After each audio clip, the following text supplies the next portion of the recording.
है कि आदमी सफ़र में निकलता है तो ये अक्सर तशवीश होती है कि क्या जूतियाँ अपने सामने रख के नमाज़ पढ़ सकते हैं या नहीं।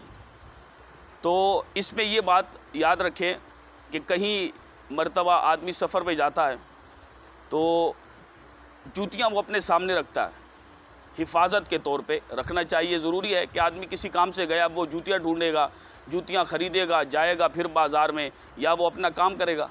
तो इसमें यह है ताकि उसकी अपने सामने रखे, एक तो हिफाजत होगी अपनी जूतियों की, दूसरा यह है कि नमाज में उसकी तवज्जो जूतियों की तरफ नहीं होगी अगर उसने पीछे रखी है। मेरे साथ एक मरतबा ऐसा मामला हुआ था अपने ही शहर में।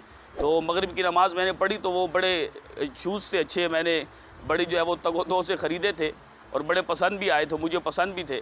मैंने अब 3 अपनी नमाज़ पढ़ी, 3 फ़र्ज़ पढ़े मगरिब की नमाज़ के। तो फ़र्ज़ पढ़ने के बाद मेरे ज़हन में आया कि यार वो जूतियाँ हैं, कहीं वो उठा के कोई ना ले जाए। फिर मैंने कहा चलो यार नमाज़ बकिया भी मुकम्मल कर लेते हैं। बाकी नमाज़ पूरी की तो जब पीछे गए तो वो जिस जगह मैंने रखी थी वो सारी जगह खाली और साफ़ थी। तो मैंने कहा चले ये तो काम ठीक हो गया है। तो अब जो है वो बाकी उसमें फिर काफ़ी खड़ा रहा, काफ़ी देर खड़ा रहा कि शायद किसी के पास किसी के पाँव में नज़र आ जाए, लेकिन बहरहाल ऐसा नहीं हो सका। तो ये है कि आदमी मस्जिद का एहतराम, मस्जिद की पाकी ये भी ज़रूरी है। तो लिहाजा मस्जिद में जब आदमी आए और मस्जिद के अंदर उसको जूते रखना पड़े, वो लाजमी बात है, बाहर से आता है उसके जूतों के साथ गंद भी लगता है, मट्टी भी लगती है, तो उनको झाड़ के आए, जूतियों को आपस में टकराए, ऐसे झाड़ के आए।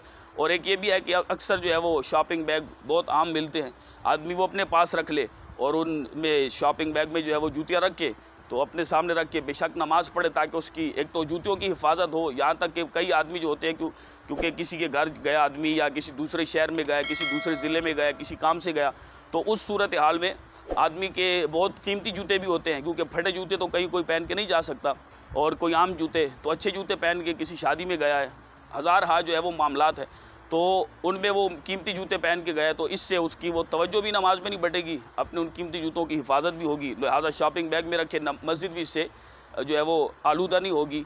तो लिहाजा इस तरीके से अपने सामने जूते रख के वो नमाज़ पढ़ सकता है।